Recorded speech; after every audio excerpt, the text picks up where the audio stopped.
Now, in this segment and the next few, I'm going to play Obama's speech today in Copenhagen, the final day of the official world government event. I mean, that's what Ban Ki-moon calls it. That's what Von Rompuy calls it.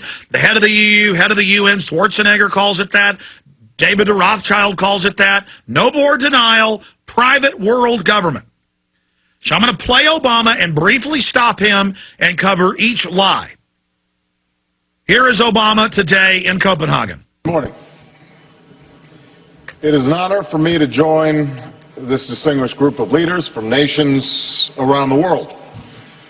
We come here in Copenhagen because climate change poses a grave and growing danger to our people.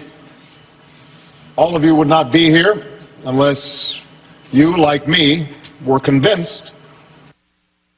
Okay.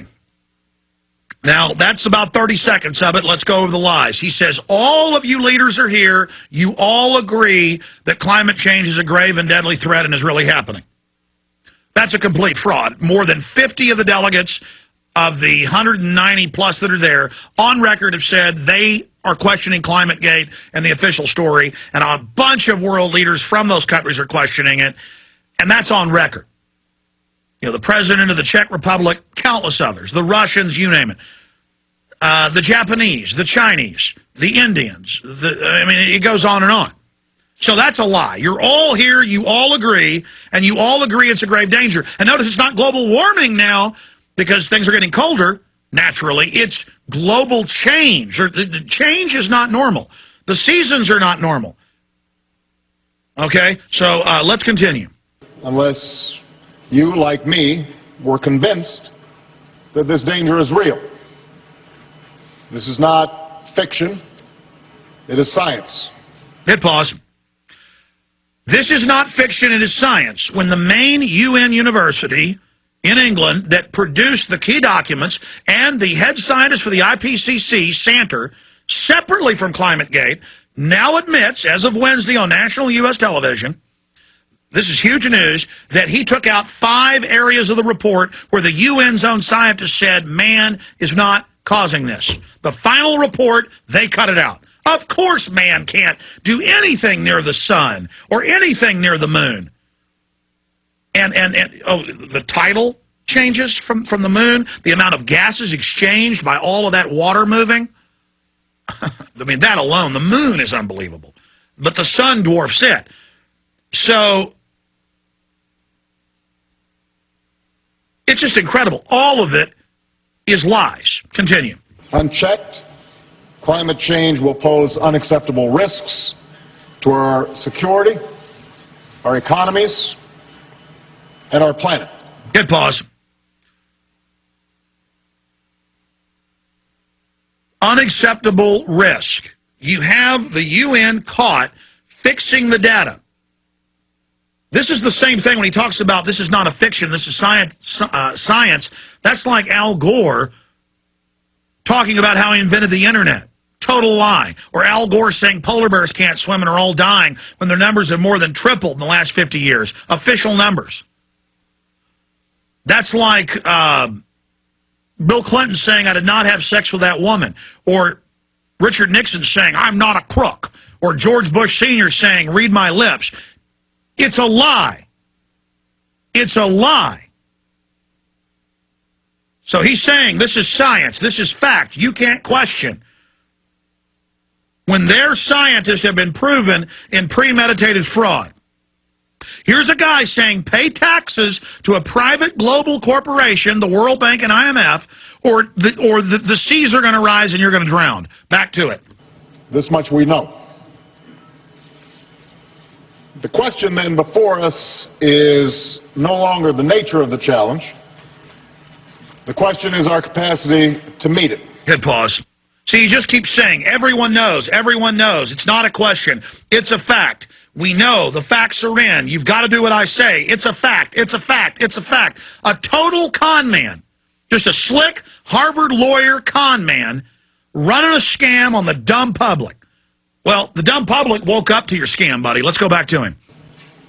For while the reality of climate change is not in doubt, I have to be honest, There you go. Hit pause again. I mean, ladies and gentlemen, I'm trying to play this. We're not even 2 minutes into it. He says, while the reality of climate change is not in doubt.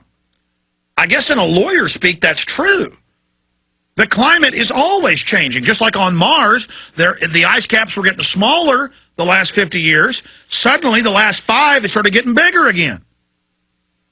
Because the sun just cooled off. That's why it's going to get colder here. I mean, it's not a conspiracy theory, folks, that if you stand in front of a fireplace, it heats your hands, and that the sun heats up and cools off. It oscillates in cycles, in 21-year cycles and 11-year cycles.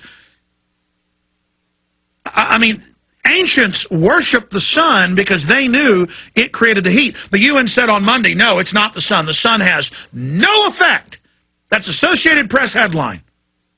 In fact, Google that. UN says sun has no effect on climate. I mean, ladies and gentlemen, penguins can swim. Their numbers are up. Polar bears can swim. They hunt on the ice floes. They're not drowning. The sun is what mainly drives climate. I don't know how many climatologists and astrophysicists I've got to have on to explain that.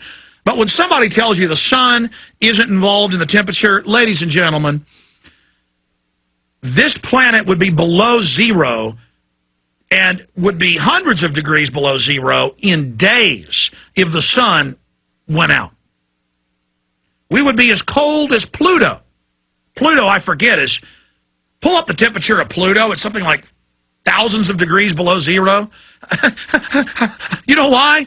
Because it's thousands of times further out from the sun than our planet is. Look at that. No sun linked to climate change. BBC. I just... How dumb do they think we are? I'm going to come back and try to go through this. But he said nobody's questioning. No one's questioning climate change. You heard it from him. That's another lie. 31,000 scientists sent him a petition saying they wanted to talk to him. I mean...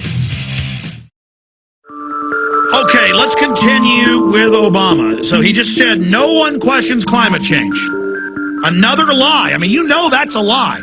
Even if you believe polar bears can't swim, penguins can't swim, the sun doesn't warm the earth, has nothing to do with it. You just saw the UN say so. You could fry eggs outside on the cement in July in Texas, but nothing to do with the sun. That heat's coming up from a grill underneath the concrete. Okay, even if you believe that, you know scientists are questioning man-made global warming. You know that's a lie. Now let's go back to his lordship. Here's Obama at the UN. Is not in doubt. I have to be honest, as the world watches us today, I think our ability to take collective action is in doubt right now. And it hangs in the balance. I believe we can act boldly and decisively in the face of a common threat. That's why I come here today, not to talk, but to act.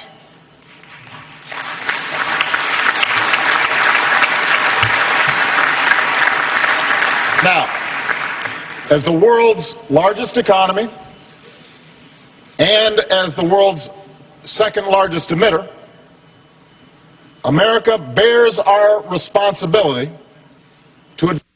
Okay, so now there's a bunch of America bashing. We're the second biggest polluter. China's passed us last year of putting out the most carbon dioxide.